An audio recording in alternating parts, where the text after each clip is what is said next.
10 মাসে নিট বিদেশি বিনিয়োগ বেড়েছে 32%। করোনার মাঝেও নিট বিদেশি বিনিয়োগের পরিমাণ বেড়েছে।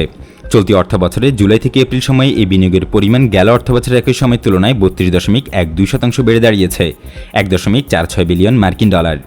বিদেশি প্রতিষ্ঠানগুলোর লভ্যাংশ বাবদ যে অর্থ নিয়ে যায়, মোট বিদেশি বিনিয়োগ থেকে তা বাদ দিলে নিট বিনিয়োগ পাওয়া যায়। জুলাই থেকে এপ্রিল সময়ে মোট বিনিয়োগের পরিমাণ ছিল 2.995 বিলিয়ন মার্কিন ডলার, যা গেল অর্থবছরের একই সময়ের তুলনায় 7.85% বেশি।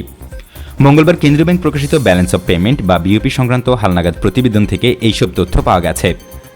নিট বিদেশি বিনিয়োগ বৃদ্ধি প্রসঙ্গে জানতে চাইলে অর্থনীতিবিদ ডক্টর আহসান এইচ মুনসুর জানান, বাংলাদেশে বার্ষিক বিদেশি বিনিয়োগের পরিমাণ খুবই কম। দুইটি প্রতিষ্ঠান বিনিয়োগ বাড়ালেই পরিমাণ বেড়ে যায়। উদাহরণ হিসেবে তিনি জানান, জাপান টোবাকো যখন বাংলাদেশে বিনিয়োগ করেছিল তখন বিদেশি বিনিয়োগ অনেক বেশি দেখা গেছে।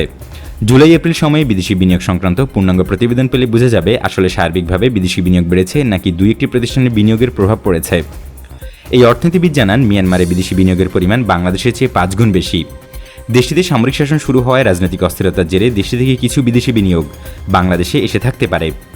কেন্দ্রীয় ব্যাংকের প্রতিবেদনে দেখা যায়, জুলাই থেকে এপ্রিল সময়ে গেল অর্থবছরের একই সময়ের তুলনায় প্রবাসী বাংলাদেশিদের বিনিয়োগের পরিমাণ 9% বেড়ে হয়েছে প্রায় 193 মিলিয়ন মার্কিন ডলার। তবে পুঁজিবাজারে বিদেশি বিনিয়োগের পরিমাণ গেল অর্থবছরের একই সময়ের তুলনায় বাড়েনি। উল্টো শেয়ার বিক্রি করে 220 মিলিয়ন ডলার উঠিয়ে নিয়ে গেছেন বিদেশিরা। এদিকে জুলাই থেকে এপ্রিল সময়ে আমদানির পরিমাণ বেড়েছে 13%।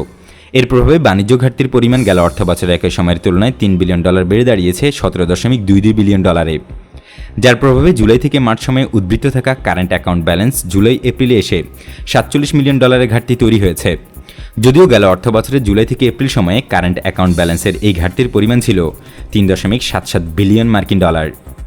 জুলাই এপ্রিল সময়ের আমদানির তথ্য বিশ্লেষণ করে দেখা যায়, চাল আমদানিতে সবচেয়ে বেশি ব্যয় বেড়েছে। এরপরই আছে অপরিশোধিত জ্বালানি তেল, মরিচ, সয়াবিন, ডাল, ওষুধ তৈরি উপকরণ, রাসায়নিক ক্লিংকার ইত্যাদি আমদানির ব্যয়।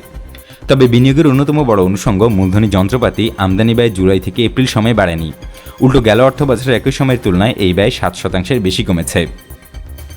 আমদানি ব্যয় বৃদ্ধি প্রসঙ্গে আহসান এইচ মুনসুর জানান, করোনা মোকাবেলা করে আমাদের অর্থনীতি ঘুরে দাঁড়াচ্ছে এমন পরিস্থিতি তৈরি হওয়ার কারণে আমদানি বাড়ছে বিষয়টি তা নয়, বরং বিশ্ববাজারে পণ্যের দাম বেড়ে যাওয়ায় আমদানি ব্যয় বেড়ে গেছে। তিনি জানান, বিশ্ববাজারে জ্বালানি তেলের দাম 60 থেকে 70% ও সয়াবিনের দাম 50% বেড়েছে, যার প্রভাবে আমদানির ব্যয়ও বেশি দেখাচ্ছে।